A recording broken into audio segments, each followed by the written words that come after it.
Okay, so today we're going to be looking at transformations of logarithms. And so we're going to look at the logarithmic function, and then we're going to apply some transformations to it in order to graph it. So for the warm-up, it says, why is it not possible to determine the following logarithms? So let's try finding the log of 0. And I know I can do this on the calculator since if you look at the base of each of these logarithms, it's not indicated what the base is, so we know that it's automatically the common logarithm with the base of 10. So I can use my calculator to try to evaluate log of 0, and I get an error message. Okay, let's try log of negative 3. So log of negative 3 gives me an error message. Okay, let's find the log of negative 10. And an error message again. So now let's think about what this actually means. So essentially, remember what a logarithm, the statement in a logarithm represents? A logarithm represents an exponent. So what this tells me is, what I'm trying to solve for is 10 to some exponent will give me a result of 0. And so the reason why I keep getting an error message on the calculator is because there is no exponent on 10 that will give me a result of 0. So this can't happen. So let's try the next one. This would mean that I'm looking at, wait, there's no equal sign there. So 10 to some exponent gives me a result of negative 3. And you know that if you multiply 10, no matter how many times you multiply 10 by itself, you'll never get a result of negative 3. So that's the reason why that doesn't work. And same thing with the last one. 10 to some exponent gives you an answer of negative 10, and there is no exponent that you can apply to 10 that'll give you a result that's negative.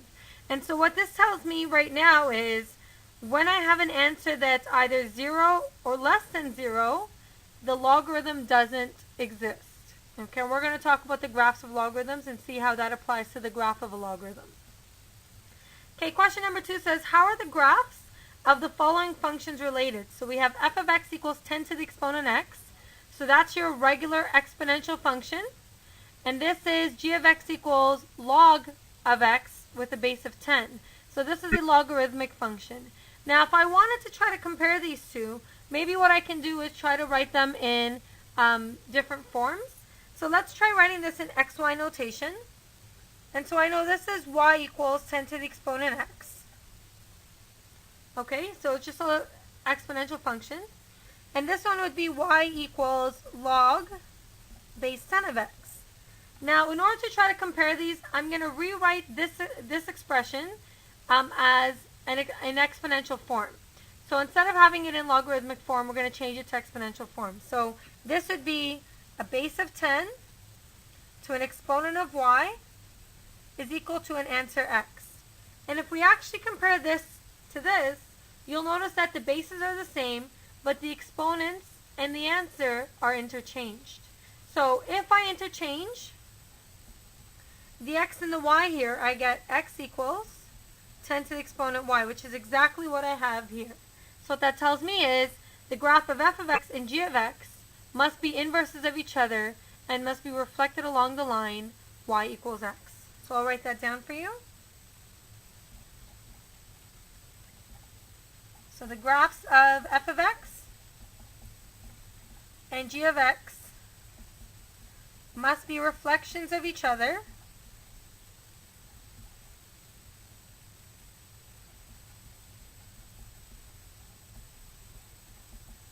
along the line